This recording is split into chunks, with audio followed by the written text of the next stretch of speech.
Hello guys, Imran here again. Sorry it took a long time for me to get back to these videos. A lot of things happened recently in my life.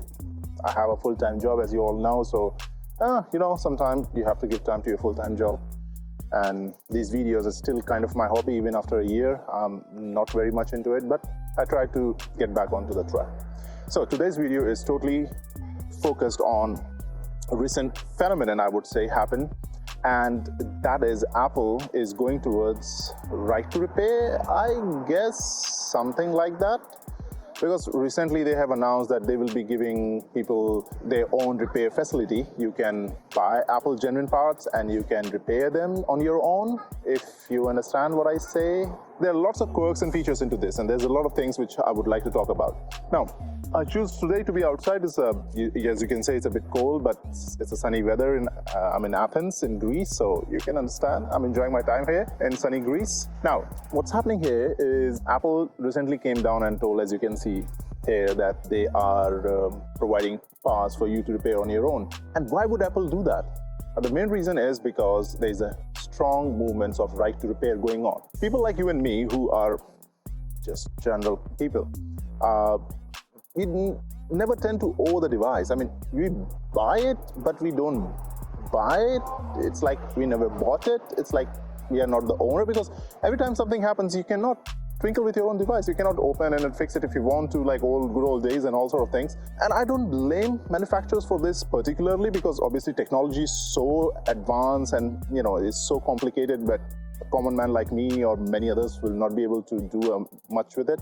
But that's not the case, because there are some good people who are third-party repairs, who have all these knowledge, as you know, like Louis Rossmann in New York.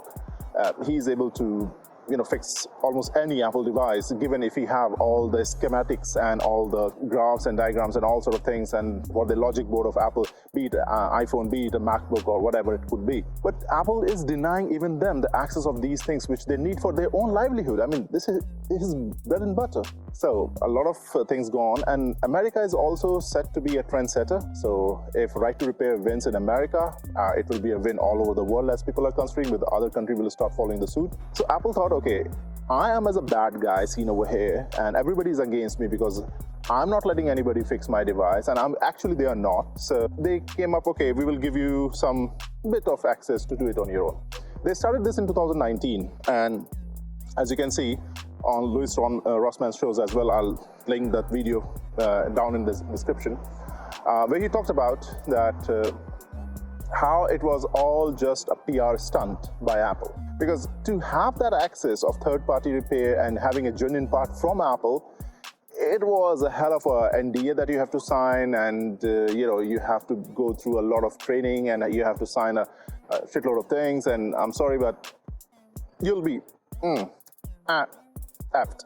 These things came out, and we understood that, okay, this is not going to work. For example, if my iPhone screen cracks and if I have to go to any store, and if it's a 5-minute repair, I can say, okay, let me have a coffee somewhere down the road and I'll get back in 15 minutes and I'll take my phone. No, that's not the case in that repair thing, because you have to go to the store, they have to take out your screen, they have to read the serial number of the screen, and they have to inform the Apple, then Apple will send them a screen which is matching to that serial number, and then it will be fixed. It's a week-long saga. Like how good your reputation would be with your customers who are coming at your store for a 5-minute thing or 10-minute thing, and you're telling them, okay, it will be done in 1 week. They will say, thank you very much, I'll take my business somewhere else. And that's what's happening. Now what Apple is telling that, okay, I will let them change the screen, the camera module, the back camera, and the battery. Apple phone is not just camera, screen, and battery. There's a lot more things. There's a charging port, there's a mic, there's sensors, there's haptic engine. There's a lot of things going on in your phone, bro. So if something else broke other than this, like for example, mic, screw you. Good luck with that. You have to go to the Apple store and then the same old story. Refurbished, or you have to buy a new phone. No, I'm sorry. If you're giving this opportunity, okay, I'm not saying you're doing bad here. I see it as a positive step, one step at a time. I agree to that, but yeah, don't be so miser with that. Now, still I have certain skepticism with this policy. I've gone through it all, I've read it all, but still I'm feeling like, okay, there might be some fine prints down somewhere, reading between the lines kind of thing.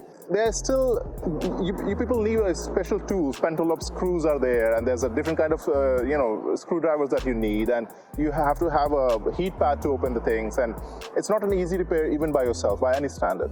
Opening an iPhone is like a war in itself. And when you're talking about these screens, okay, so how are you supposed to change the screen which are already locked and synced with certain serial codes with the logic board? I mean, all of a sudden they can remove it via OTP. If they can do that, why not other phones as well? Why only iPhone 12 and iPhone 13? I mean, I'm not an expert here. I might be wrong, absolutely, but you can tell me in comments if I'm wrong somewhere and what could be the thing. I'm sorry, I'm stretching this topic a bit because it's really close to my heart. I'm a big advocate of right to repair. If I owe something, if I bought something, it's my right to do whatever I want to do with it. So I will leave it here for now. I'll see how the tides turn. I'll see how other people will react to it and how the things goes. So finger crossed, I hope Apple is going on the right way. And maybe we will find something good down the road. Maybe Apple will broaden their support. And maybe Apple will say, heck it, I'm pro-consumer. And if you're pro-consumer, you're pro-right to repair. Peace out.